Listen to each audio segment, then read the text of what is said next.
Welcome to the Highland Waves podcast, originating from Marshbrook Studios, located on a bank of the world-renowned Margaree River in Cape Breton, Nova Scotia, Canada. Highland Waves feature stories about the people, the places, and those who come to visit us here in Inverness County. I'm Pat Wall, your host. Joining me in the studio this morning is Inverness County resident and well-known musician and songwriter Trina Collette. Welcome to Highland Waves, Trina. Thank you very much for having me. Trina has graciously agreed to both open and close our podcast session this morning. Here she is with her own composition titled Face the Rain. Take it away, Trina.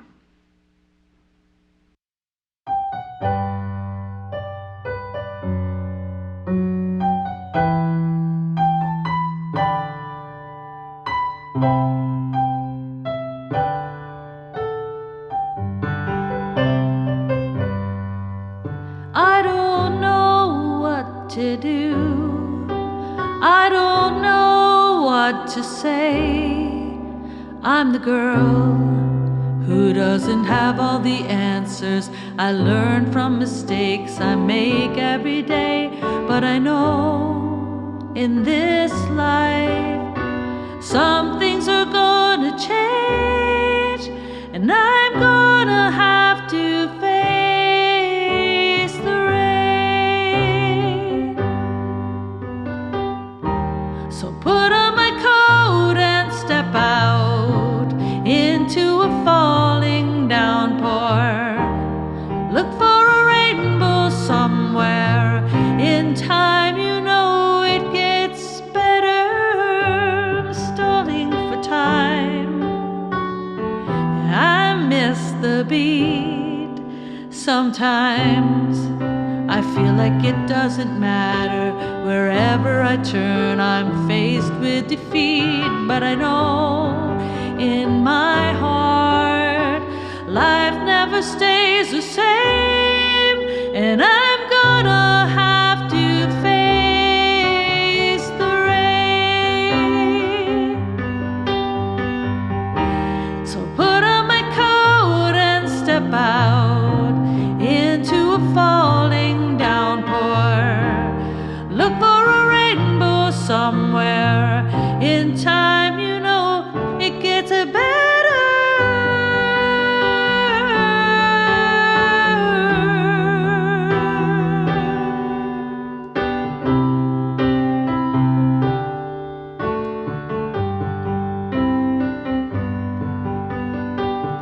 New becomes old. The seasons will change.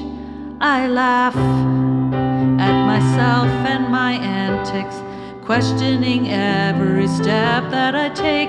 But I know in this life some things will still remain, like learning how to face the rain. So put on that coat and step out into a falling downpour. Gonna look for a rainbow somewhere. In time, you know, in time, you know, you're gonna put on your coat and step out into the falling downpour. Look for a rainbow somewhere. In time, you know, it gets better.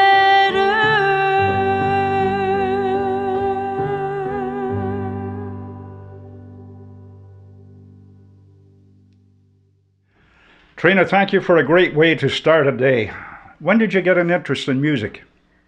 Oh boy. Well, my mom was always singing, and so when I was a kid, she would sing every day. She said if she wasn't singing, you knew there was something wrong. So I think I just from my mom singing all the time, and then when I was a little girl, we had an uncle who came and brought this big old upright piano and brought it to the house, and we all banged away on it, but I just really wanted to learn how to play. It just was something I was intrigued by, and I was trying to figure out how to make little tunes on it. And that was at a very early age. So luckily, my parents were able to put me in some piano lessons, and I started learning, and it just took off from there. So you've been a musician all your adult life? Yes. Okay. Yeah. Besides your parents, who were your biggest musical influences? Oh, wow. I mean, I grew up listening to Joni Mitchell, Carly Simon, Carole King, that kind of a thing. And then I think that there's a lot of influences for sure. My Uncle Cliff was a musician, and he played this beautiful classical music and a lot of Chopin. At nighttime when we would stay at his house, and he would put Chopin's nocturnes on, and we'd fall asleep to that. And it was just something that made me want to do. I wanted to learn how to play those pieces, and he would sit down at the piano and play Beethoven and Mozart, and his fingers would just fly across the keys, and that was something I wanted to learn how to do. So he was a big influence on my music. A great background. Yeah, yeah. You're originally from? I grew up in a little town called Harrisville, New York, in the Adirondacks. It's at the foothills of the Adirondacks. And I lived there until I was a teenager. And then my dad was transferred to, with his work, he was transferred to Ontario in a town called Mount Forest, Ontario. He worked for Viking snowplow Civets, and so we moved to Ontario. And once I got settled in Canada, then I never went back to the U.S. You now live in Belcote, Nova Scotia. Yes. Why Nova Scotia, and particularly Belcote? Well, I do have a connection with Nova Scotia as well. My grandpa Fraser, he had a place, and my uncle Roderick, the two brothers, they had a place on the Shore Road, and it's a Fraser camp. And when I was a kid, probably I think I was about 12 years old the first time I came to Cape Breton, and when I heard the music here and just exploring the seashore and rock hopping and just everything about it, it was just something that got so deep into my soul that I wanted to come back every year. I wanted to know more, and the music was a big influence on my life as well. You've been here how long now, permanently? Yeah, I moved here. It's been about 7 years, I think, 6.5, 7 years now that I've been here permanently. How did the transition go? Well, it was scary because I lived in Mount Forest for 30 some years, and it was a big leap of faith, but I felt like it was something I needed to do. I wanted to come here, and I needed a change in my life, and Cape Breton was calling me, so I said I'm just going to go for it. And it worked out good because it was right before COVID that it all happened. So and now that I'm here, I love it here. I'm so content and so glad to call this place home. Well, we're all glad to have you here, believe me. Thank you. Has the fact that you're an active musician helped you in that transition? I believe so, yeah, for sure, because I teach music. I've been teaching music for many years now, and I almost feel like God called me here, because when I settled in Belcote, then we have our home near the school, and it's handy for a lot of the students to come after school. We have a studio set up there, and I think that definitely opened a lot of doors for meeting people, and also with playing, we've met so many people at the church and just like at jam sessions. So we've met so many friends. It's just been amazing. And so music definitely is it's a connector. It's something that everybody gets drawn to. Yeah. There's an old song by Sam and I don't know if you know that band, a duo from Newfoundland. Yeah. It was called Music and Friends. Yes, I know that song. It probably says it best. They always go together hand in hand. That's right. Where there's one, there'll be the other, music and friends. I think that's wonderful. Yeah. How long have you been playing music professionally? Professionally, well, at least 20 years, I would say. I mean, I started working with a band when I moved to Mount Forest. When I was in the U.S., when I was a child, I was more like, I really was into classical music, which I still love. It's a deep love for classical music. But when I moved to Mount Forest, Ontario, then I started to start working and networking with musicians there and joining bands and playing more of the cover tunes and that kind of a thing. And I think it was probably in the mid 2000s that I started to write songs and get more into that type of a thing. So yeah, so I think probably it's been a good 20 years that I've been doing it professionally. Okay. And you're multi-genre. Yeah, definitely. I don't have a. If somebody asked me what genre I was, I just couldn't put my music in a box because I'm drawn to I love so many types of music. I can't really pick one style, so I like to dabble in but I always make a joke saying I'm not very good at doing an Eminem impersonation. No rap here. Are there local musicians who've influenced you here? Oh, definitely. Oh goodness, there's so many. It's hard to name them all. Lawrence Cameron is definitely one I could name. There's a group in Shetty Camp. My friend Victorin plays the beautiful tin whistle, and Jeannot and Ralph. We lost Ralph Timmons, but he was a great influencer on music. And oh goodness, there's just so many. I'm probably gonna forget somebody. So if I have, I'm sorry. I didn't mean to forget anybody. But there's so many here that are great musicians, and people that I haven't met. Rita McNeil was she was an influence, but yeah. Are there non-musical influences that have influenced your musicship? I mean, every day that I walk through life, because when I write songs, if there's people I see or people I meet, it often will influence thoughts that lead me to a song. So I suppose that way. The children that I work with every day influence my music. The kids are just such a treat, and they're so funny, and I learn as much from my students as they learn from me, I would say. Oh, that's great. Yeah. I know you provide your talent to the local church. You do it well. Thank and you. You seem to enjoy it. And I Yes. know the audience or the congregation do. Do you get a certain satisfaction from playing in church? Oh yeah, for sure. As soon as I was old enough to play at church, my mom had me at the organ. She was like, "You're gonna play at church." That was, and I remember when I was a kid, it was very nerve-wracking for me. I would be so nervous and so overwhelmed with just wanting to make it perfect for everyone. And I remember that I would spend the whole day in bed after I'd play at church because I would just get so frazzled. And my priest then, he said, Father Robillard was his name, and he said, you can't please everybody, Trina. You've got a gift, so just share the gift. And he just said, just do the best you can. And so I try to always keep that in mind, because I'm praising God when I play, and I have a deep faith, and I just love to share my gift. And I know that music is a gift, and I like to give back. So I'm giving to the congregation, and hopefully when I play, it helps them find their place of spirituality. And also I'm giving back to God what he gave to me. So that's how I see it. Wonderful. How does performing for a church congregation differ from performing for a general audience?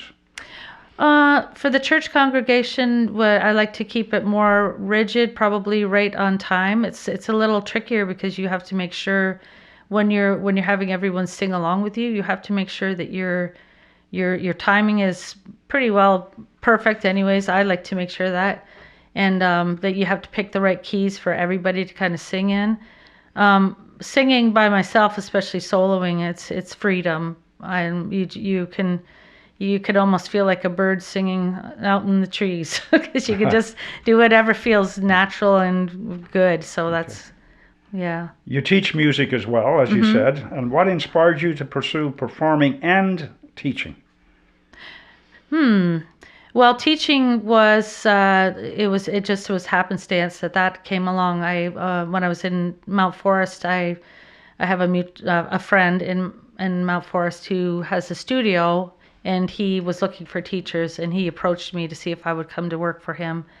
So that's how that all happened, and it turned out that I had a knack for. I didn't know how it would go because I wasn't sure if I would have the patience, because it's it's one-on-one, and sometimes I wasn't sure if I would like it, but it turned out that I love it, and I love working with the students. And what was the second part of the question? I forgot. What inspired you to get into teaching? Yeah. So that was it pretty well. It's just it was, I just was asked if I wanted to try it, and I did it, and I loved it, and I take joy in the children and the adults. I teach adult students as well, and I just love seeing people achieve their goals, because they come in and they say, I've always wanted to play guitar, I've always wanted to play this specific song, whatever it is. And when they get to that point, it's so gratifying. It's such a nice feeling. So do you teach other instruments besides keyboards? Yeah, I teach guitar, and I teach vocals and ukulele. So yeah. So music theory. I teach music theory as well. Okay. So, yeah. So you teach all ages? All ages. And you have a studio in your own home? Yes. What do you like about teaching music? It's a gratifying, I don't know how else to say it. It's really nice, because the days go really quickly, because I change students every half hour. And so there's energy coming in that door every half hour, and there's a different personality. And sometimes it's really high energy, and then sometimes it's a little more low. So I've had students come in that maybe are just struggling with something. It's crazy, but when they come into the room, I'll say, leave everything outside the door. We're here to play music. And most of the time, when people leave, they're smiling and they're okay. And I've had parents tell me that the music has helped them through, sadness, if they've lost a loved one, or if they're struggling with bullying at school or whatever it is. For some reason, when they come to that safe place, they feel better when they leave. No, that's very nice. Yeah. So there's lots of advantages besides just the music. Yeah, that's right. What age groups are easiest to teach? Boy, I don't know if I could pinpoint that, because I think it just depends on the pupil. It's usually hard to teach children when they're under the age of 8.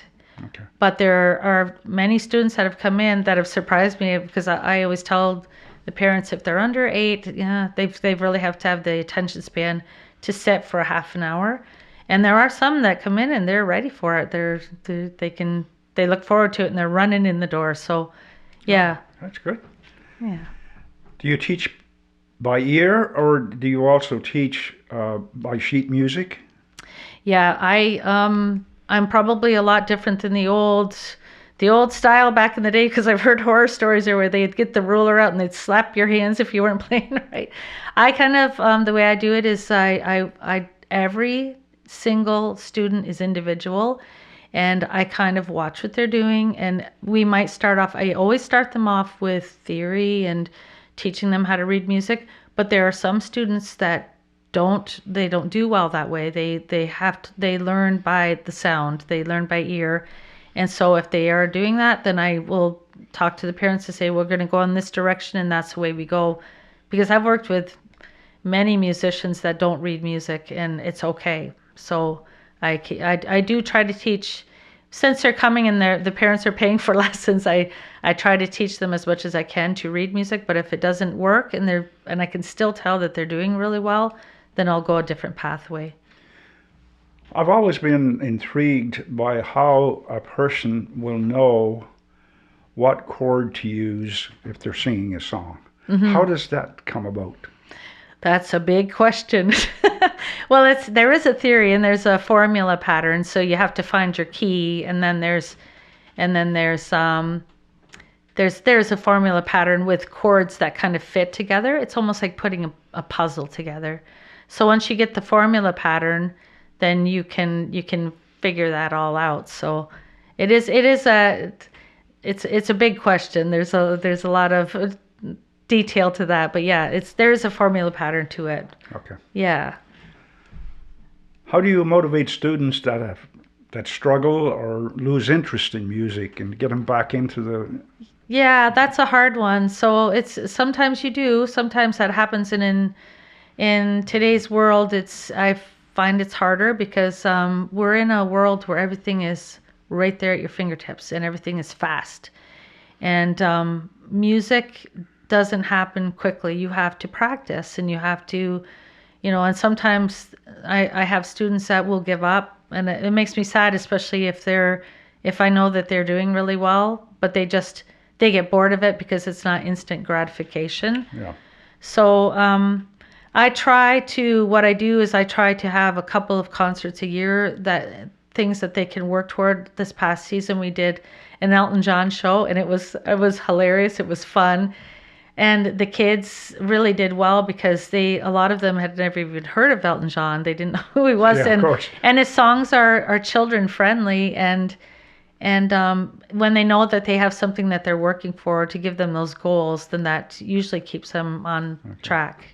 You do write and compose music. Mm-hmm.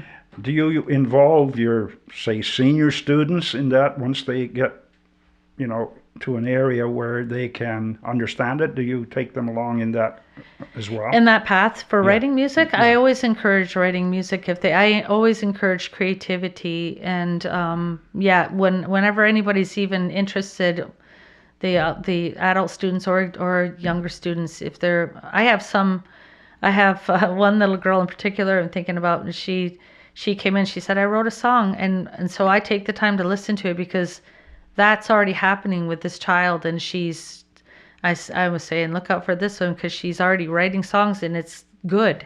So yeah. Do you collaborate with students in performances? Not as much, but I probably will in the future because I've only been working in this area for probably 4 or 5 years, so I'm getting students now that are coming to that point where they yeah. What is the most rewarding aspect of teaching music while maintaining a musical career? Can you say that again? What was the most important aspect of... most rewarding aspect of teaching music while you're still doing music in your career? Yeah. So... performing, I mean. Yeah. So the most rewarding thing is just watching the children grow, and then, when I went back to Mount Forest just this summer, and I run into people that I taught maybe when they were, little girl something or little boy, and they're all grown up now and they're performing themselves and they're on the stage, and so that makes me so proud to see them where they're at now, and I can still remember all their little stories of when they were children and what they were doing then. So that's pretty rewarding. Yeah. Because it's almost like I said earlier, when you're given a gift, it's like your little droplets of the gift is getting passed further, and it just is out there. The now. seed grows. Yeah, that's right. Yeah. How do you deal with creative burnout, and what advice do you have for people who experience it? Yeah, creative burnout, I definitely have experienced it myself. Sometimes you need to just step away from things. Sometimes it's a time thing. If you don't have time and quiet, you need that space to just be alone and to start, get into your own thoughts. Sometimes you need to just step away. You need to just step away and just take a break and then come back to it when you're ready. Okay. Do you have special musical projects on the go right now as a performer? Let me see. I have actually August the 18th. I am going to be playing at the Belcote Community Center, because they've always been so good to me for having recitals there. So I want to kind of give back to the center. So that's I don't know how they're going to do, if they're going to have admission or what they're going to do, if it's going to be a free will offering, but I've got that coming up on August the 18th. Oh, great. Do you have special goals that you're working on now? I'm slowing down a little bit.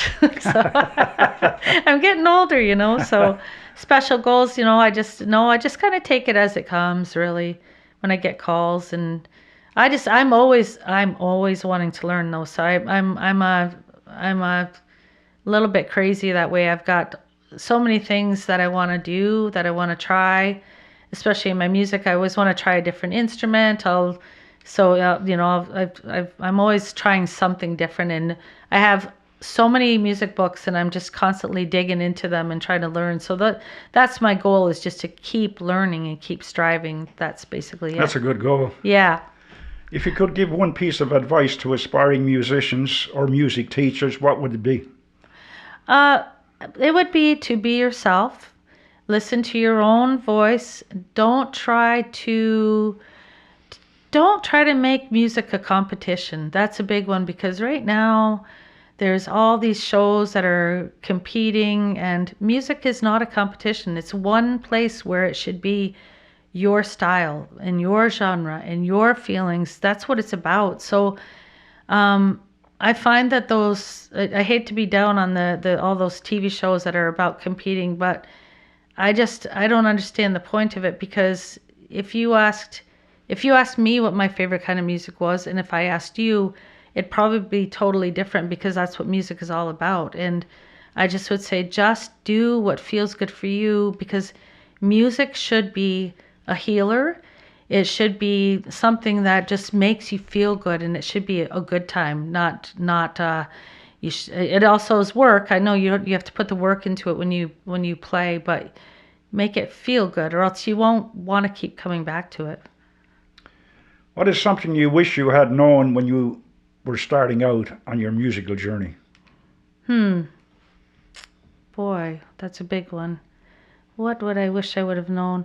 I wish I would have had more confidence, and at the point where I am right now is just staying in the present and enjoying what I'm doing, instead of I think that when I was younger there was a lot of nervousness, and I was always so worried that I'd be letting people down if I didn't play things perfectly, and I would critique myself so much that I just couldn't even stand hearing myself sing or play. It just would, because instead of hearing anything good, I would hear the mistakes I made. And I think now I watched a Neil Young concert, and he said the beauty in music is the mistakes. So just take those mistakes and just let them resonate and be okay with it. So I wish I would have had that, whatever advice, I guess, back then, just to not worry about those mistakes. Yeah. We're human. Yeah, that's right. Yeah. Is there anything else you would like to add? No, I don't think so. I'm just trying to know. I think I just hope you like the songs that I picked, and I hope you enjoy the music, and we'll just keep playing. Well, that's great. And thank you for taking the time to come and play for us and tell about your musical performance and teaching career. I wish you well in both endeavors. Thank you very much for having me. It's a beautiful studio, and I'm glad to be here. Well, I'm glad you came. And thank you to our listeners. Please remember to hit the like and subscribe button so you can stay up to date. And remember, subscribing to Highland Waves is free.